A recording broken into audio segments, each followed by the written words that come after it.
మా చిన్నప్పుడు మా అమ్మ వాళ్ళు కూడా వంట వాళ్ళని పెట్టుకున్నారండి. కానీ ఎప్పుడు కూడా వాళ్ళతో చేయించుకునేవాళ్ళు కాదు. వాళ్ళంతా అసిస్టెంట్‌గా వాడుకొని మెయిన్ వంట వాళ్ళు చేసేవాళ్ళు.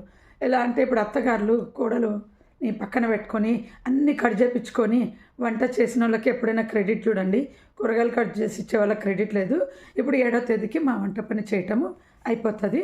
నేను ఆవిడని అడిగినా, "నేను 8,000 ఇచ్చి పెట్టుకోలేను. నాకు ఇంకో నెల నువ్వు రోజు రోటీస్ చేసి ఇవ్వాలి. కూరగాయలు కట్ చేసి ఇవ్వాలి." అంటే ఏం చెప్పింది తెలుసా? రోటీస్ చేయాలంటే 1000, కూరగాయలు కట్ చేయనీకి 1000. ఓకే అన్నాను.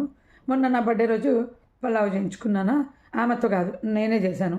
అన్ని కూరగాయలు కట్ చేసింది, మిక్సీకి వేసి ఇచ్చింది, బియ్యం కడిగి ఇచ్చింది, అన్నీ చేసి పెట్టి ఆమె వెళ్ళిపోయినాక నేను చేసుకుంటా అన్నా. ఆమె ఏమనింది తెలుసా? నేను ఇంత కట్ చేస్తే నాకు వాల్యూ లేదు, నువ్వు చేసేదానికే వాల్యూ వస్తుందని ఆమె నన్నే అనింది. రేపు నీ బర్త్డే రోజు ఫుడ్ చేసిన దానికి నాకు ఏ పేరు ఉండదని నేను అనకుండా తనే అనింది.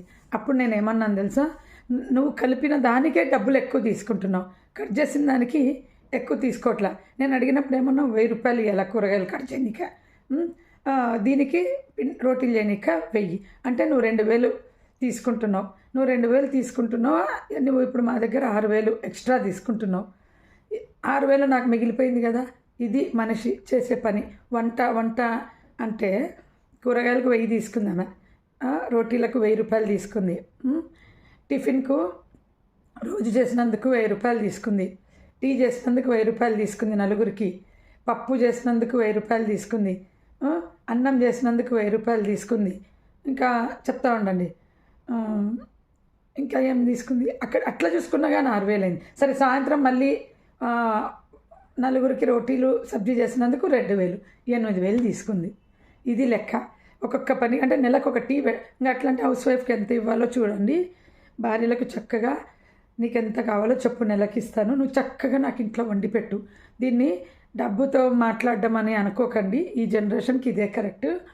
ఎందుకంటే మా పిల్లలతో నేను అన్నా, మీరు ఉద్యోగాలు చేస్తే 25,000 సంపాదించాలి పని వాళ్ళ కోసము, అప్పుడు ఇంట్లోనే ఉండొచ్చు కదా అంటే అన్నారు, బయట పోయి పని చేయడం ఈజీ అమ్మా, బయట పని చేసి వచ్చి ఆ డబ్బులతో పని వాళ్ళతో చేయించుకుంటాం, ఎంతైనా ఒకటే కదా అన్నారు. అది కూడా పాయింటే కదా. సో పని వాళ్ళతో పని చేయించుకోవడానికి కూడా టాలెంట్ ఉండాలి. ఊరికే చేసిపోతే అడ్జస్ట్ కాకండి, డబ్బులు ఇవ్వండి, వాళ్ళతో చక్కగా చేయించుకొని తినండి. నేను దానికి విరోధిని కాదు.